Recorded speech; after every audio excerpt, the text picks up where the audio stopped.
Hi friends, this is Mainak Misra and welcome back to my channel. Today I will discuss with you Ingmar Bergman's Summer Interlude.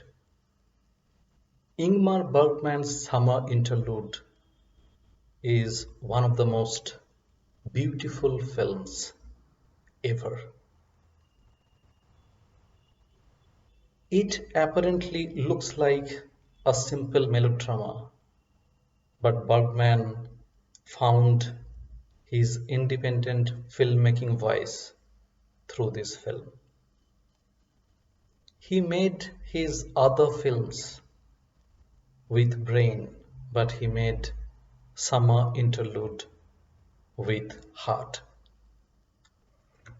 A prima ballerina's romance that ended 13 years back with the sad demise of her lover is the focus of this film, and it is shown in flashbacks. She successfully created a shield with the help of her uncle, but when the diary of her former lover is delivered to her, she visits the island and cherishes those golden memories spent with him.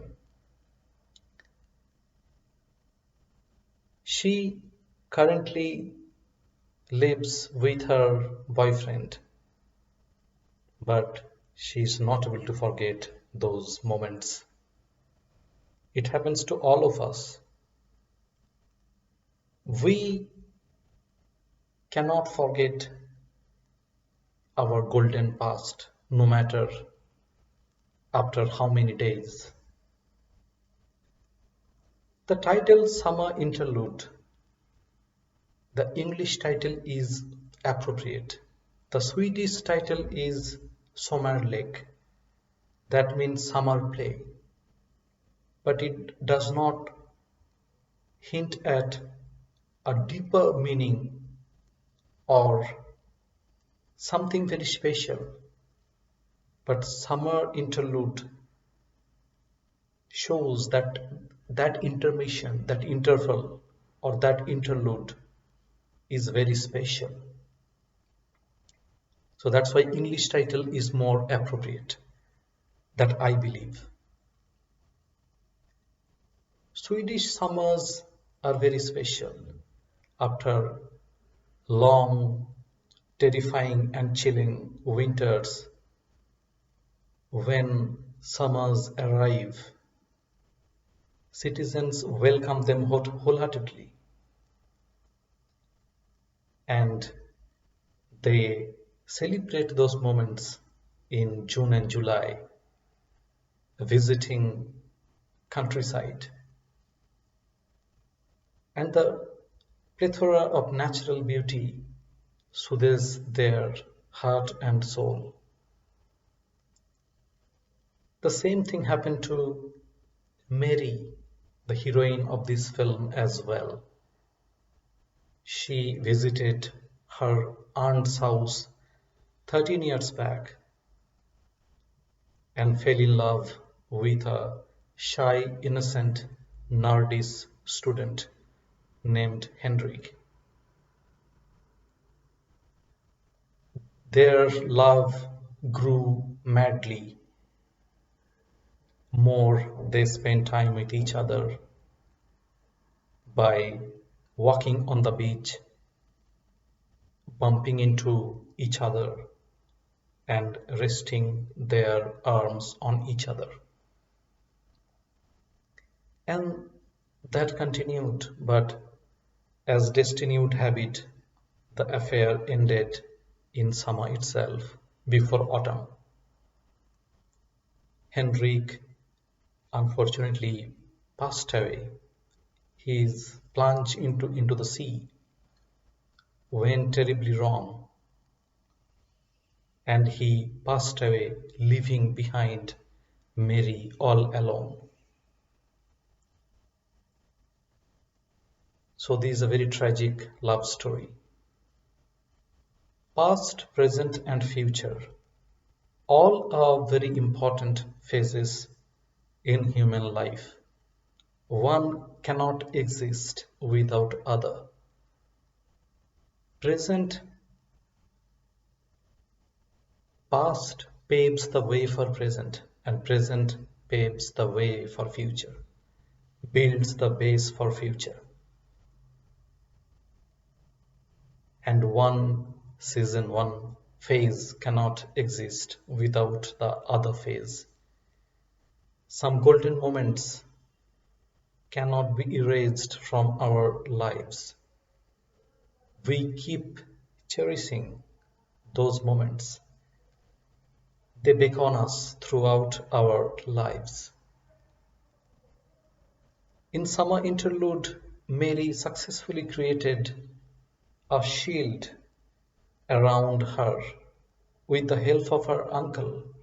But when she gets that diary of Henrik, she ferries to the island and remembers those golden moments spent with Henrik. So even though she has a moderately robust life, but still those memories are also integral part of her life even now. Summer Interlude is deeply inspired by one incident in Bergman's life. Bergman and his family members used to stay in Orno Island when he was 16 years old. One soft-spoken and timid girl, soft-spoken, very shy girl named Babs used to stay in Paradise Island. And they fell in love, as Bergman described later, their timid love. And unfortunately, it ended in summer before autumn. Bergman described that he was that time thin, skinny, he had acne, and he used to stammer. He would not look good at all. But that love had intense feeling inside him that inspired him to write a story. And Summer Interlude is nothing but the result of that story. There are multiple references in Summer Interlude that connects his later films. Henrik and Mary collect and eat wild strawberries. He made wild strawberries in 1957. After Henrik's demise, Mary does not believe in God. In fact, she hates God. The silence of God became the world-renowned theme of Bergman for 3 films, Through a Glass Darkly, Winter Light, and The Silence.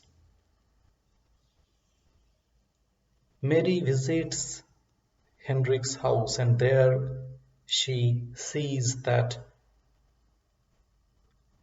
Henrik's aunt is playing chess with a reverend, and the reverend says that I am playing chess with none other than Death himself.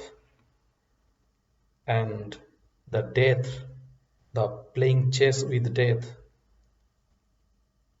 is the central theme, the very important imagery of central theme of his later film, The Seventh Seal. And there are multiple other references as well. The ideas, contemplations, thoughts of an artist are reflected in his or her works. The same happened to Bergman as well.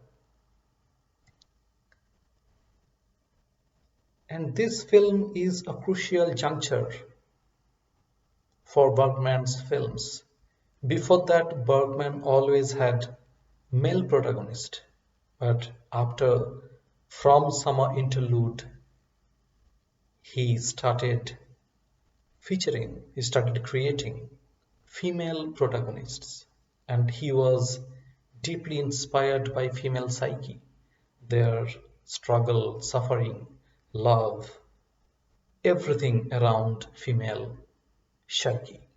So that's why it is a very crucial juncture. But one question remains the same regarding Mary's character. Bergman beautifully and emotionally created Mary's character. But the question is, how come Mary fell in love with her uncle? He was much older, and there is no driving force for this love. Maybe he was sophisticated or rich or whatever, but that cannot be the driving force for her love or affair or some connection. Actually, that tormented Henrik, and he was very insecure. So I really, you know, I'm not very convinced with Mary's affair with her uncle, and I just question how is it possible.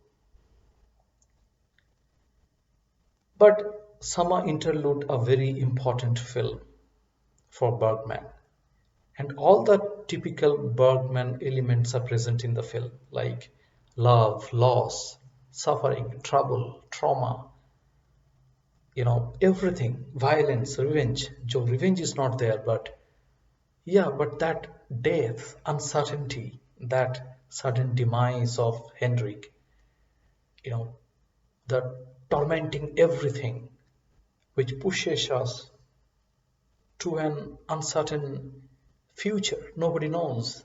Everything is present in this film. And also through this film, Bergman first time found his independent filmmaking voice. He later on admitted that I felt that everything I am doing on my own, I'm making this film of my own. The film itself has a very different flavor. So he found his independent filmmaking voice with this film. That's why it is a very, very important film. And regarding acting, May-Britt Nielsen as Mary is outstanding.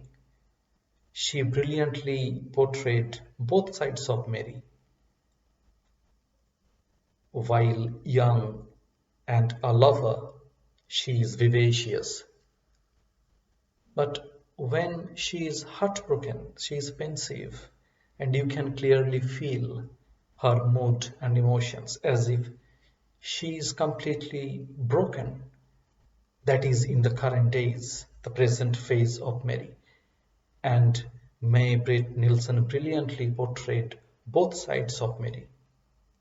Even though Bergman himself was not much interested in Henrik's character, and he referred to it as merely a coat hanger, but Barger Malmsten brilliantly portrayed Henrik as a nerdy, shy, innocent young man, and also at the same point of time a very serious lover. He was very serious in the relationship, and that's why that relationship grew that strong. We have to accept that. And Malmsten brilliantly portrayed both sides. And I feel the insecurity of Henry character is nothing but Bergman's own insecurity during that time. And entire cast did brilliant job. The ballet dancers were hired from Royal Opera of Stockholm, And those ballet dance sequences were just outstanding. Regarding cinematography, Sven Nykvist received international acclaim later on as Bergman's cinematographer, very famous cinematographer. But before him, Gunnar Fischer did outstanding job in Bergman's earlier films. His sharp crystal imagery, black and white cinematography. Each frame looks like a black and white portrait. Sharp, crystal clear, brilliant cinematography. And especially he captured the ballet dance sequences from multiple angles. That was not an easy task. The cinematography throughout the film is just brilliant. And the editing of the film, editing by Mr. Oscar Rosenthal, is also brilliant. He complemented the cinematography, because if the imagery doesn't go with the space of the editing, then it doesn't make sense. So he brilliantly edited the film. And especially when Henrik died, his face was assimilated or kind of juxtaposed with cloud as if he is in paradise. Brilliant, brilliant composition, both by cinematographer Gunnar Fischer and Oscar Rosenthal, editor. The slow space, sometimes very dynamic space, as well as the dissolve effects, the smooth transition from one scene to another. Just brilliant editing by Oscar Rosenthal. And Eric Nordgen's orchestral music enhanced the theme, the hidden theme, the emotion, the mood of the film. Brilliant, and it was apt with the theme, that young atmosphere portrayed for the maximum part of time. Initially, Bergman started his career and it was all studio driven setup. He liked studio environment, but here he shot largely on location, and he loved shooting in summer, in bright summer and autumnal twilight. He simply loved it, and it was filming Summer Interlude was one of his cherished memories ever. He just liked it. The film was mostly shot on Dalhousie Island, and the love affair scenes, the beautiful love story of Mary and Henrik, was shot on the outskirts, in the little outer side of Stockholm archipelago. And famous filmmaker Jean-Luc Godard referred to it as the most beautiful film in the world. He said that there are only 4 or 5 films that you want to review simply by saying that it is one of the most beautiful of films. So that high praise came from another master, Jean-Luc Godard. So you cannot miss Summer Interlude. I think you have already seen this film, and if you have not, then please watch this film and put your comments down below. Request goes again, please subscribe to my channel, press the bell icon so that you do not miss regular updates. And thank you so much for watching this video. Thank you.